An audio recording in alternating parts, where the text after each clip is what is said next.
Allah Subhanahu wa taala berfirman, "Wa'budullaha wa la tusyriku bihi syai'a wa bil walidaini ihsana." Setelah Allah Subhanahu wa taala memerintahkan hamba-hambanya untuk menyembahnya dan tidak menyekutukannya dengan sesuatu apapun, wal khudu' dan tunduk kepada perintah-perintahnya, wal ikhlasulah dan mengikhlaskan semua jenis ibadah kepadanya, wal inqiyadu li awamirih dan patuh kepada semua perintah-perintahnya, wal intihau 'anil isyraki bihi dan larangan melakukan kesyirikan kepadanya. Setelah Allah Subhanahu wa taala memerintahkan perintah-perintah ini, atafa 'alaihi al-ihsanu ilal walidain. Maka setelah itu Allah Subhanahu wa taala menyebutkan, memerintahkan kita agar kita berbuat baik kepada kedua orang tua. Wal birru bihima, dan berbuat baik kepada kedua-duanya. Wa daf'ul adza anhuma, dan menjauhkan segala sesuatu yang dapat menyakiti mereka.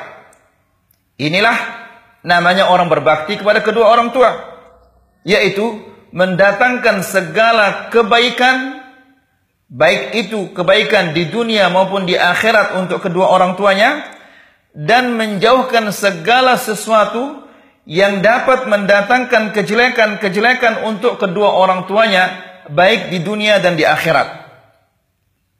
Jadi, apa saja bentuk-bentuk kebaikan di dunia atau kebaikan yang akan didapati oleh seseorang di akhirat kelak, itu kita persembahkan atau kita sajikan kepada kedua orang tua, ini adalah termasuk kebaktian atau termasuk bir.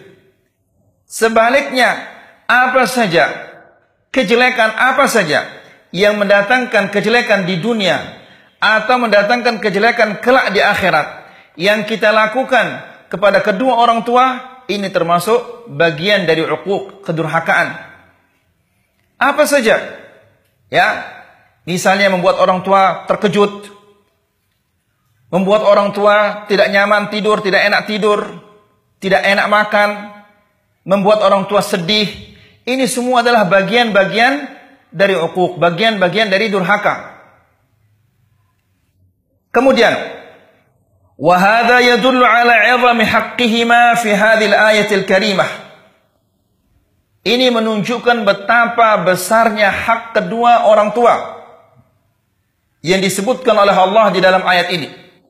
Jadi ikhwani fid din azakumullah, meskipun kita ini adalah kini sudah menjadi orang tua, dahulu kita adalah anak-anak.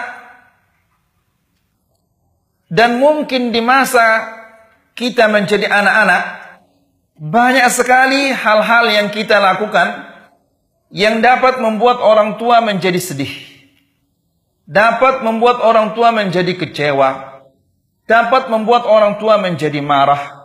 Semua itu adalah bagian daripada durhaka kepada kedua orang tua.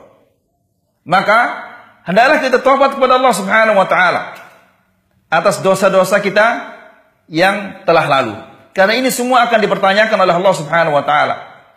Ikhwani fid din azakumullah, Rasulullah sallallahu alaihi wasallam mengatakan, tidak ada dosa yang disegerakan di dunia sebelum di akhirat seperti durhaka kepada kedua orang tua. Dan Allah Subhanahu wa taala telah menjadikan berbakti kepada kedua orang tua ini tidak putus.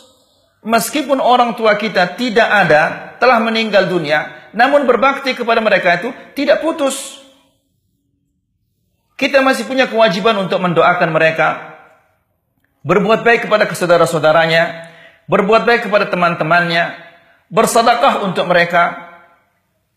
Ya, ini adalah bentuk-bentuk berbakti kepada kedua orang tua yang sudah meninggal dunia.